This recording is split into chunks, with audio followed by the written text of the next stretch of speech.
Hi, everyone. Welcome to December 2021 Becky's Anonymous live stream. My name is Lee. As always, I'm very excited to be here with you all. I'm here with Alivia Moore, and we're so excited to have her back. It's amazing to have someone like you twice. Last live stream, you all were able to see the great presentation that Alivia shared with us. And now we're going to be able to have a conversation with you and dive a little bit deeper. And really looking forward to all of you to join us on Wednesday for our Grow Circle to take this conversation even further.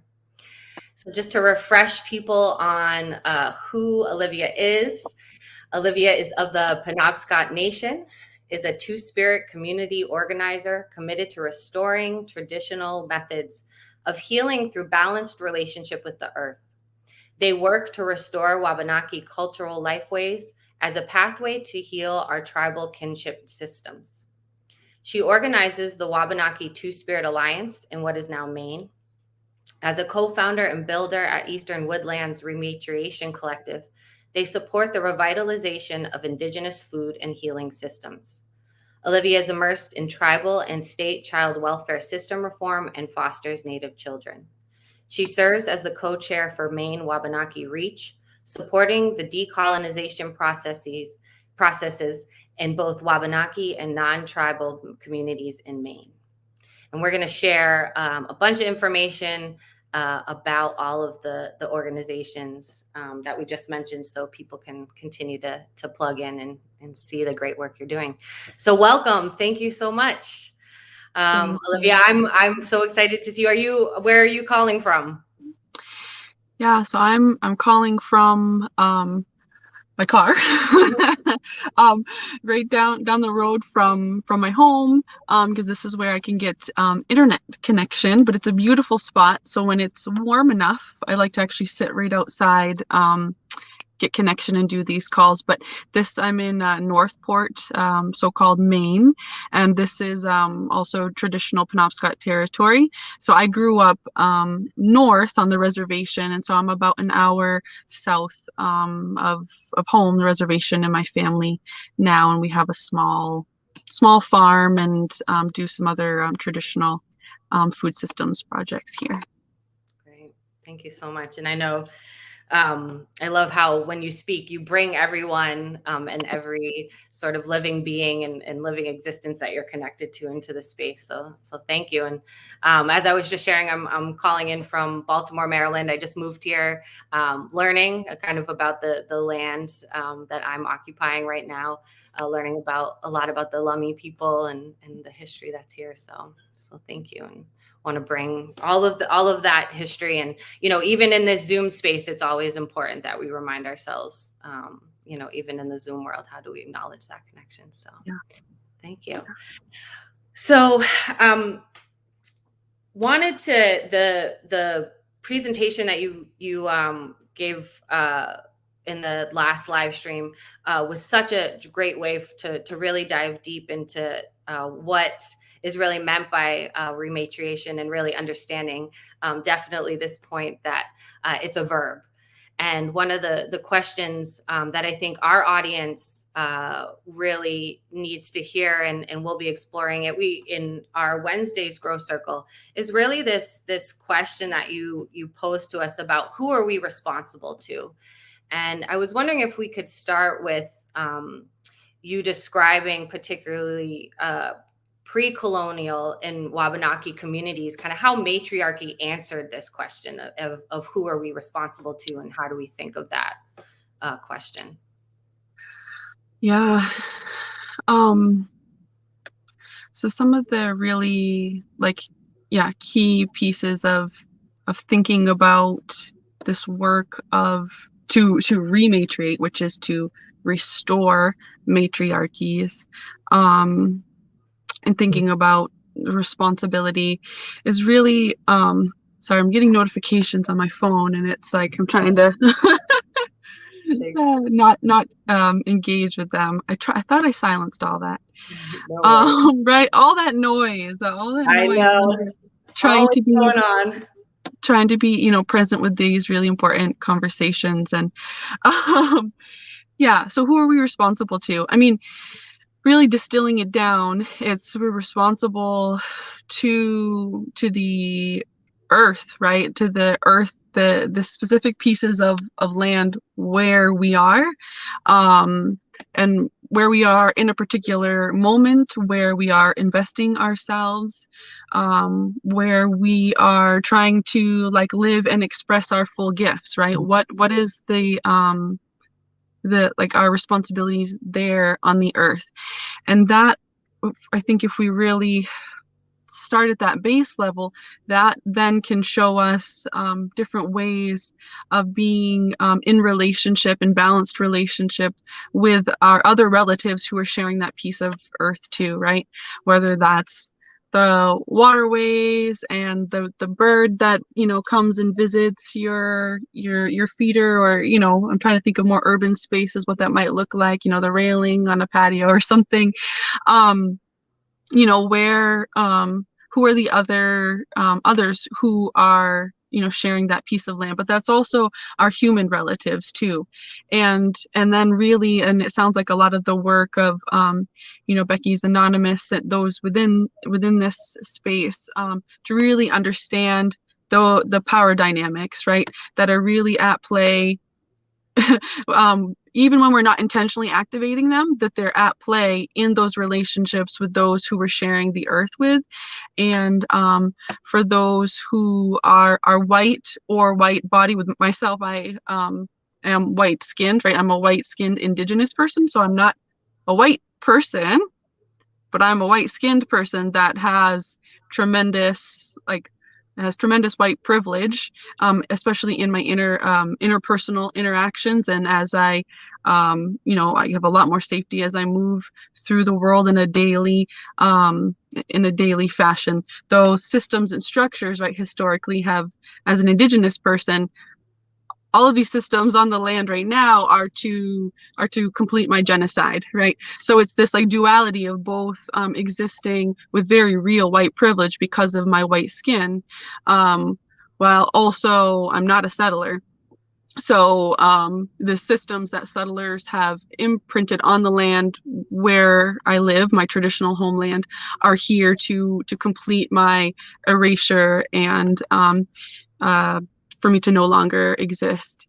So yeah, so those power dynamics are there with us on the land, and so whether we want them to be or not, so how can we intentionally engage with those? And so in thinking about this framework of um, in this process, in this work, in this journey to rematriate, I really think about it as I know one of the questions that had originally been framed for me was about what is land rematriation. And I was going to say, well, I don't really think of it as land rematriation. Like the land is its own sovereign being. This is really like it is our responsibility as humans to rematriate, to humble ourselves to the land where we are, humble ourselves to the cycles and the propensity of balance on the land where we are. I keep looking out because I'm looking at the trees, and I'm looking towards the land where I'm sitting. There's some really nice red osier dogwood here. So I'm just kind of like, looking at them. Um, and I guess maybe I think I'm even like naming some of what I'm doing to like help kind of give cues on like, because I'm trying to be intentional about naming some of these processes, what helps to like guide me in thinking about rematriation and communicating those for maybe others who aren't as, I mean, we're all, right, even indigenous people, I would say for my community too, we're like healing and working to reclaim this more fully, but to help translate it to other communities, not to co-opt, but to help in these like very like fundamental ways of like being grounded where you are, right? Um, so anyways, I don't know, I'm No, I think traveling all over the place. it's really bringing up for me one thing that I heard in your presentation of I think it was, matriarchy is the human law that's learned from kind of natural law of I think you use predictability and flexibility. That kind of matriarchy Right. was kind of is the, I don't want to say kind of the mirror, the reflection of what is natural law. And I think what I really took from that was kind of this is the way of being. This is it. It's not kind of a choice. It's not, this kind of idea of who do you have a responsibility to, is kind of, as speaking as white women, we've been really taught that we don't really have responsibility to other non-white communities, that they defer to us, that we don't have responsibility. And I think what we're learning is when we don't live in that responsibility relationship, there's great cost to it. And that's denying kind of the reality that we all, whether we like it or not, have a responsibility to each other if we want to survive. But anyways. Yes. Yeah. Right. Yeah, no, that's exactly it. And so matriarchies, like thinking they were from a Wabanaki perspective, were often it's communicated that they were grandmothered, and my understanding actually is that there was like the central leadership of women and grandmothers, but it wasn't a flip where it was women dominated like the political. I think we lost Olivia. But I'm gonna, while we're waiting maybe for Olivia to join us again, and I'm sure everyone is, well, while we're waiting for Olivia, I am just going to share some of the resources that we're going to be sharing with people. We can share them now so that we get that out of the way. So just wanted to mention the specific organizations that Olivia is connected to that we're going to be sharing more information about is the Eastern Woodlands Rematriation Collective, the Maine-Wabanaki REACH, and the Wabanaki Two Spirit Alliance. So as I said, we'll be sharing information about that. Our action steps for this month. Oh, no worry. Hey. Oh, that's great that you are ready to like action steps in the meantime. Actually, I was going to suggest if you want to take your video off, we may be able to hear your voice pretty clearly. That might be cool. Okay. Do you want to continue with action steps? Sure. I will finish the action steps and then we'll be done with that and all right. So this month's action steps, which again, as always, we'll put in our follow-up emails. And then we'll, of course, be talking more about them in our growth circle. So the first action step, recognize that we are colonial settlers on stolen land. We need to act like good guests and respect sovereignty of our hosts. As we've mentioned in our intro circle, there are great ways and easy ways nowadays to get knowledge and understanding of the land that you're occupying, get to know what history is there. So if you're interested in those resources, we can always share those as well. But we do share those in our intro circles. Next, watch the Wabanaki Rematriation and Land Justice online program, which we previewed in our live stream last month. But of course, we'll keep that link up. There's a lot of stuff in there, so recommend watching it a couple of times. We will also be sharing resource guides, a rematriation resource guide from the Sogorea Te Land Trust, and also a how to rematriate the land panel. We're going to be sharing from the NDN Collective, Land Back, Building Lasting Indigenous Sovereignty, and also a document called a Strategic Framework for a Just Transition from Movement Generation. And that's called From Banks and Tanks to Cooperation and Caring.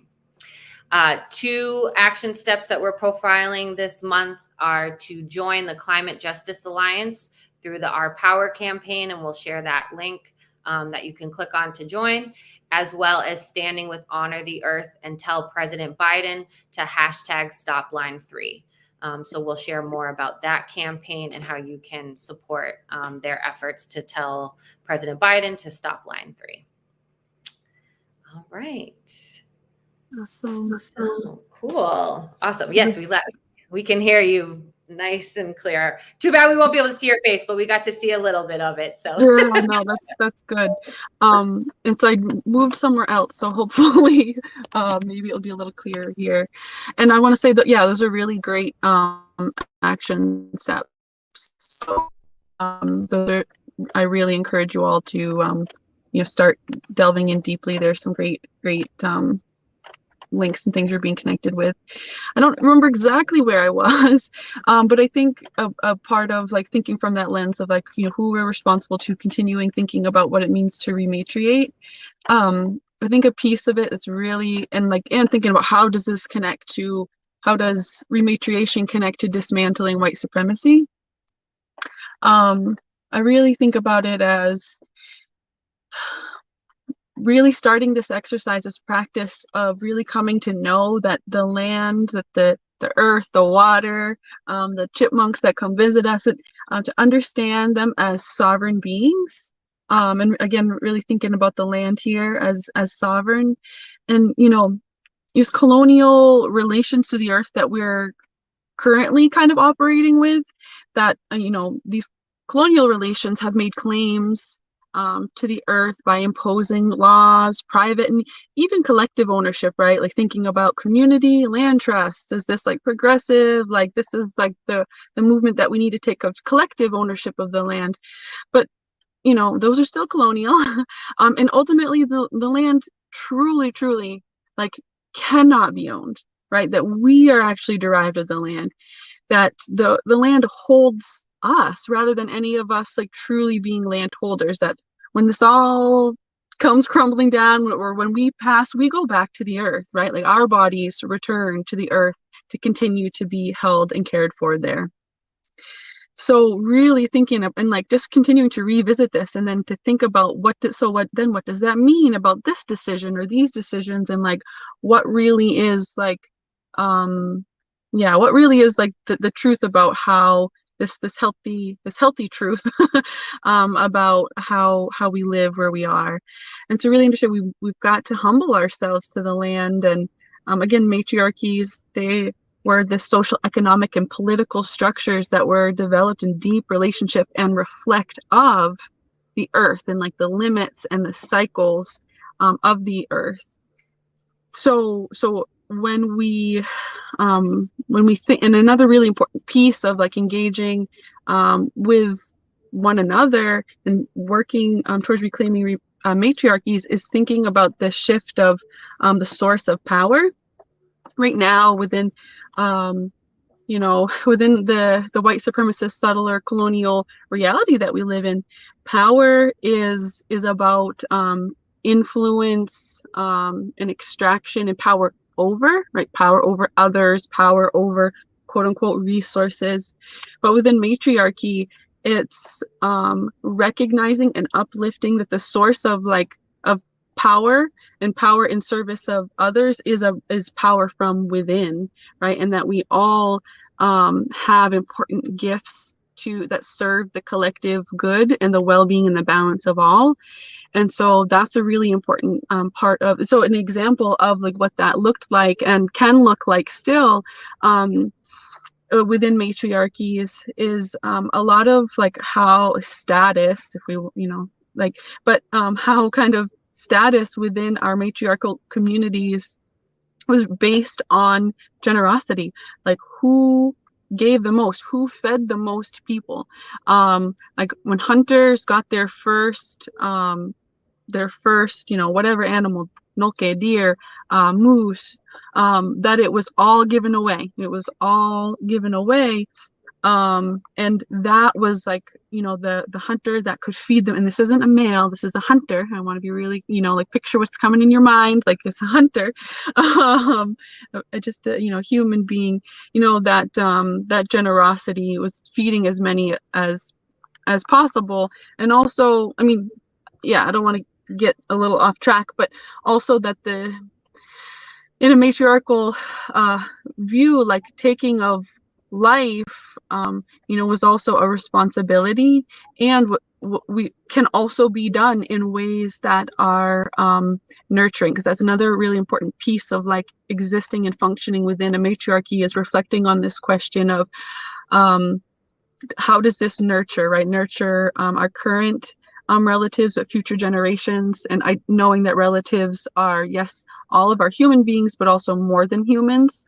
So how does this nurture, and that we can understand what in our current world, like hunting, like a taking of a life is that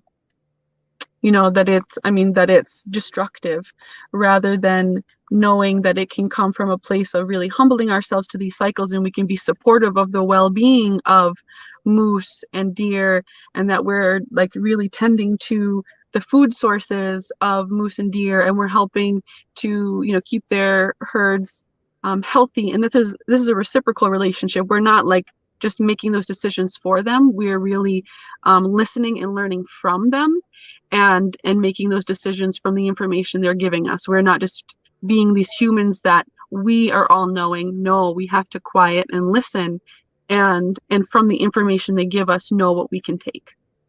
So anyways, I could go on and on, but so that's an important piece, and I'll just kind of just pause there. Yeah, I was it's bringing something else up for me, but before I move on, I really appreciated in the presentation this description of how war was also kind of viewed, or the process of looking at war in Wabanaki communities. And I think that I was wondering if you could just touch on that a little bit, because I think I appreciated that information.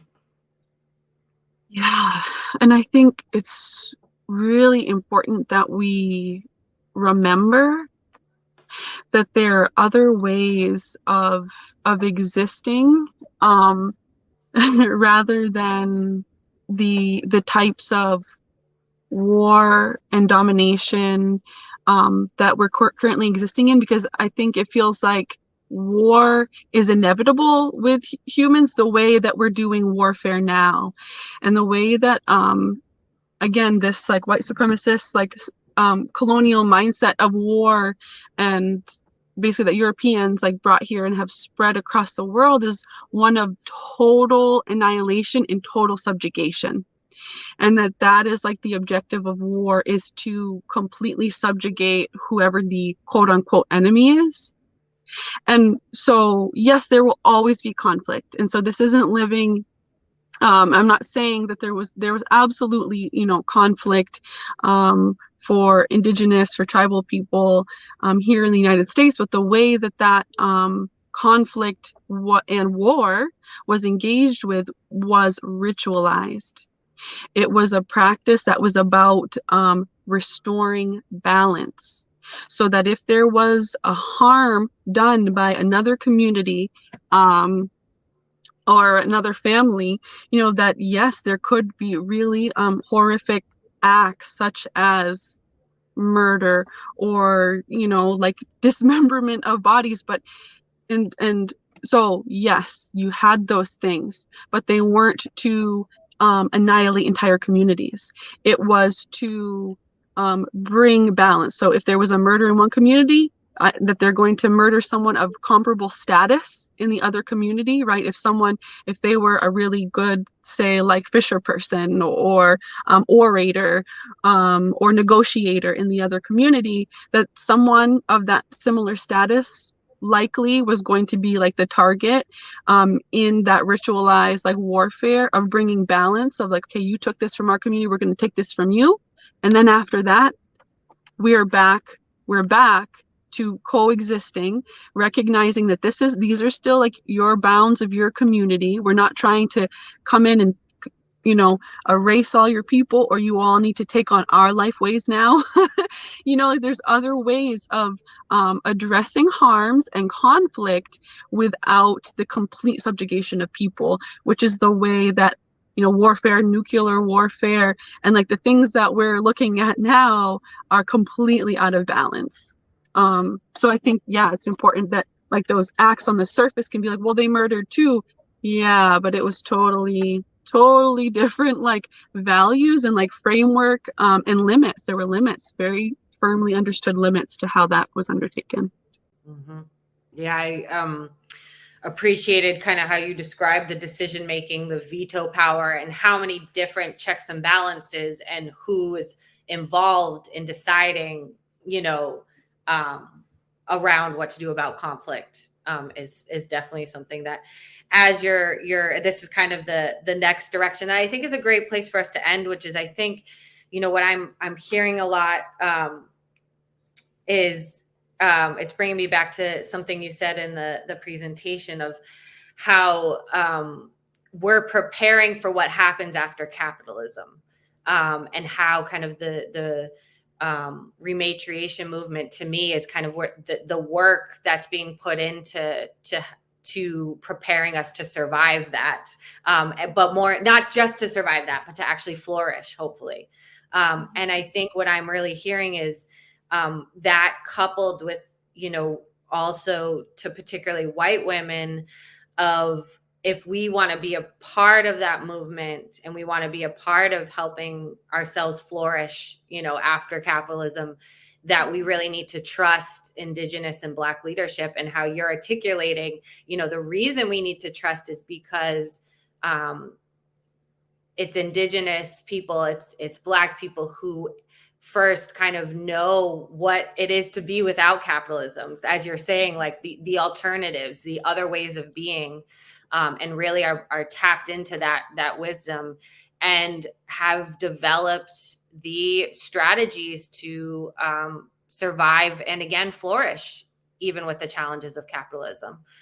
So I'm just really hearing that loud and clear of kind of this movement, and how white women can be a part of it, is how we're being in relationship means building that mutual trust, trusting the wisdom, and really being a part of this envisioning that it doesn't have to be this way.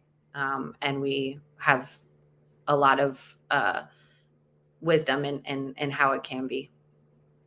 Yeah, I mean, and I think, remembering that really supporting and uplifting Indigenous folks, we're continuing the work of our ancestors, and really knowing that work will benefit all of those who share this land with us. Mm-hmm. And I think that might be like a call to action that I would also add to your list is, okay, like first for white women to ask, and listen to our responses, and then be ready to like act, whether you understand or it makes sense to you, like to really be ready to show up if you're asking what it is that like our communities need. And another specific thing is to do what you can to support spaces for Indigenous people to be together and to repower ourselves, but also like to support spaces for Black and Indigenous folks to be together. I think there's really important work for our communities as Indigenous and Black folks, not that they're mutually exclusive, and I want to be really intentional about I'm not trying to erase Black Indigenous folks. They're important and central, like leaders in knowing and understanding the intersections of white supremacy and settler colonialism. But yeah, spaces to bring Black and Indigenous communities together so that we can really hear and learn and understand more and be in closer solidarity, so that we can be better positioned to be strong leadership and stronger leaders together. I think too often we are trying to survive and intentionally pitted our experiences and realities intentionally pitted against one another by white supremacy and settler colonialism.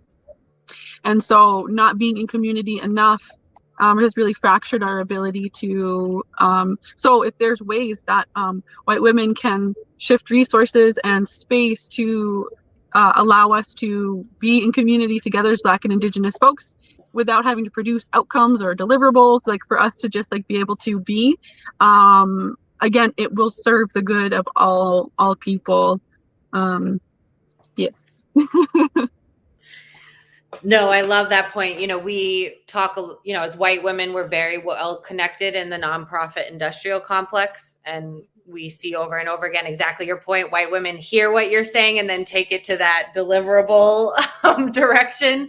So I just really appreciate you reinforcing that, and particularly to white women in their location. That's such an important thing to hear over and over again. So thank you.